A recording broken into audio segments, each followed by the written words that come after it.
नमस्कार, झारखंड समाचार में आप सबों का स्वागत है। आइए जानते हैं झारखंड की तमाम छोटी बड़ी खबरों को। इससे पहले चैनल को सब्सक्राइब नहीं किया है तो प्लीज चैनल को सब्सक्राइब कर बेल आइकन को प्रेस कर दीजिए ताकि खबरों का अपडेट आपको मिलता रहे। झारखंड में परमाणु बम फटने वाली बात पर भड़की भाकपा माले, राज्यपाल रमेश बैस के खिलाफ खोला मोर्चा।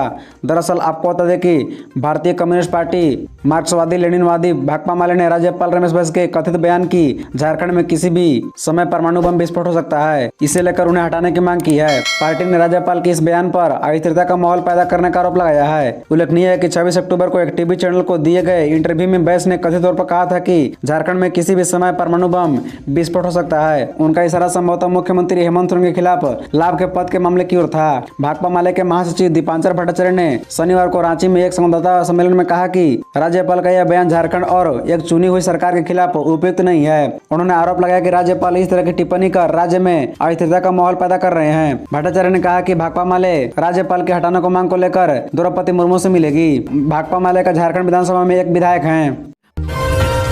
झारखंड स्थापना दिवस, 1000 नियुक्ति पत्र, 5000 करोड़ की योजना, बृहद आयोजन की तैयारी। दरअसल आपको झारखंड स्थापना दिवस के मौके पर राज्य में बृहद कार्यक्रम होंगे। कई योजनाओं का उद्घाटन होगा। राष्ट्रपति द्रौपदी मुर्मू राजकीय समारोह में शामिल होगी। वह इस बृहद आयोजन की मुख्य अतिथि होगी। इस दौरान राष्ट्रपति भगवान बिरसा मुंडा की जन्मस्थली खूंटी के उलिहातू भी जाएगी। खूंटी में आयोजित महिला सम्मेलन सह जनजातीय महिला स्वयं सहायता समूह को भी संबोधित करेगी। स्थापना दिवस के अवसर पर 15 नवंबर को मोरहाबादी मैदान में बृहद कार्यक्रम का आयोजन किया गया है। मुख्य समारोह 3 घंटे तक होगा, जो दोपहर 3 बजे से शाम 6 बजे तक चलेगा। इस अवसर पर लगभग 5000 करोड़ रुपए से ज्यादा की योजनाओं का उद्घाटन और शिलान्यास होगा। इस समारोह में 1000 चयनित युवाओं को नियुक्ति पत्र सौंपा जाएगा। मुख्य समारोह में मुख्य अतिथि के रूप में राष्ट्रपति द्रौपदी मुर्मू मौजूद होगी। ऐसे में यहाँ सारी व्यवस्थाएं पूरी तरह से दुरुस्त करने का आदेश मुख्यमंत्री हेमंत सोरेन ने दिया है। इस आयोजन में सीएम सारथी योजना, गुरुजी क्रेडिट कार्ड योजना, मुख्यमंत्री शिक्षा प्रोत्साहन योजना और एकलव्य स्किल स्कीम की शुभारंभ करेंगे। वहीं इंडस्ट्रियल पार्क एवं logistic policy 2022, electric vehicle policy 2022 और Jharkhand ethanol production promotion policy 2022 को लॉन्च करने की योजना है। अनूप सिंह ने बताया आईटी रेड में क्या हुआ। अनूप सिंह ने कहा साल में 1.5 करोड़ कमाता हूं। बताया कि रेड में क्या क्या मिला। दरअसल आपको बता दें कि बेरमो विधायक अनूप सिंह ने आईटी रेड के बाद बताया कि यह रेड लगभग 38 घंटे चली। अनूप सिंह ने प्रेस कॉन्फ्रेंस में रेड से संबंधित सारे सवालों का जवाब दिए।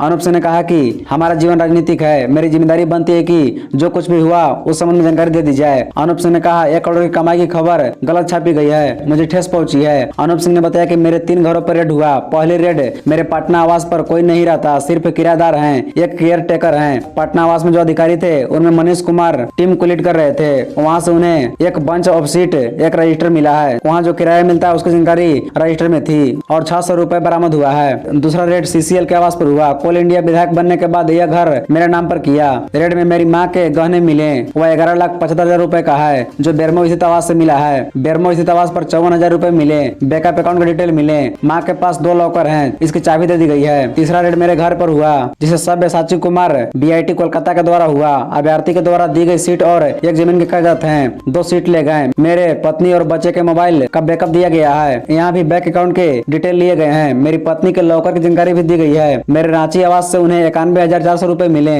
जमीन के संबंध में जानकारी मांगी गई, वो भी दे दी गई। घर में 6 पासपोर्ट हैं, इसकी भी जानकारी दे दी गई। मेरे घर में गहने भी मिले हैं, इसकी कीमत 10,84,422 रुपए है। कई तरह की फेक खबरें थी जिसकी वजह से यह बताया जा रहा है। कई लोग यह कह रहे थे कि मशीन मंगाई जा रही है। कई गुप्त लॉकर मिले हैं, यह सब गलत है।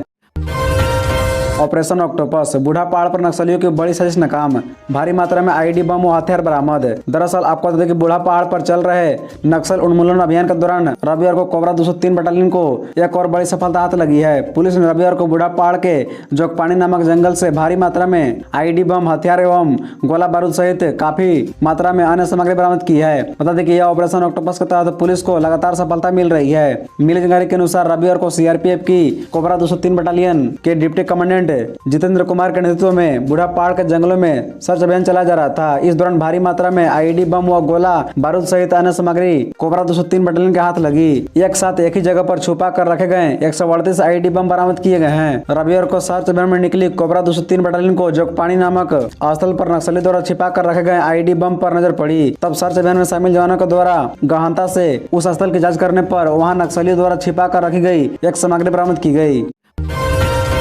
केंद्र की मोदी सरकार पर जमकर बरसे कांग्रेसी नेता, बोले देश को बर्बाद होते नहीं देख सकते। दरअसल आपको बता दें, कांग्रेस पार्टी द्वारा लोहरदगा में भारत जोड़ो यात्रा का शुभारंभ संघ नदी के तट पर स्थित भगवान बिरसा मुंडा की प्रतिमा पर माल्यार्पण के साथ किया गया। कांग्रेस पार्टी के राष्ट्रीय महासचिव तारिक अनवर ने कहा कि देश को मजबूत करने के लिए राहुल गांधी ने भारत जोड़ो यात्रा का आगाज किया है। देश की आजादी में कांग्रेस पार्टी की महत्वपूर्ण भूमिका रही है। कांग्रेस देश को बर्बाद होता नहीं देख सकती, हम देश को जोड़ने निकले हैं। भारत जोड़ो यात्रा के दौरान कांग्रेस पार्टी के राष्ट्रीय महासचिव तारिक अनवर विशेष रूप से मौजूद थे। कांग्रेस पार्टी के राष्ट्रीय महासचिव तारिक अनवर ने कहा कि देश को मजबूत करने के लिए राहुल गांधी ने भारत जोड़ो यात्रा का आगाज किया है। देश की आजादी में कांग्रेस पार्टी की महत्वपूर्ण भूमिका रही है। बर्बाद होता नहीं देख सकती, हम देश को जोड़ने निकले हैं और देश में जो नफरत का माहौल बन रहा है उसे हमें बदलना है। मौके पर राज्यसभा सांसद धीरज प्रसाद साहू ने कहा कि राहुल गांधी ने कश्मीर से कन्याकुमारी तक भारत जोड़ो यात्रा शुरू की है। इसे अपार जन समर्थन मिल रहा है, लाखों लोग इनके साथ पैदल चल रहे हैं। झारखंड में भी पंचायत स्तर तक भारत जोड़ो यात्रा होगी। लोगों का भरपूर समर्थन है यहाँ भी देखने को मिल रहा है। आने वाले समय में देश निश्चित रूप से बदलेगा। कब बनेगा ओआरबी? चूटिया में 2 रेलवे क्रॉसिंग पार करने में 50,000 लोग रोजाना गंवा रहे हैं 3 घंटे।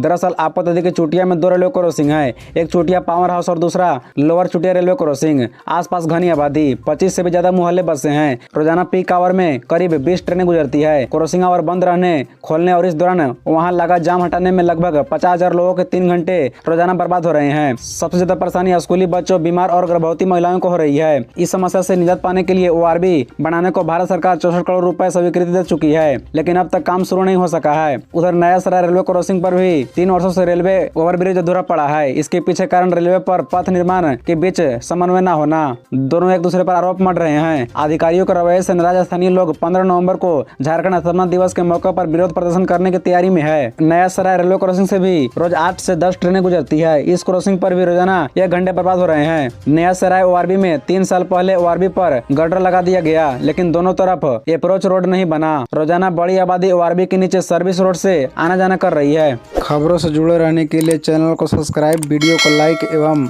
एक दूसरे से शेयर जरूर करें। धन्यवाद।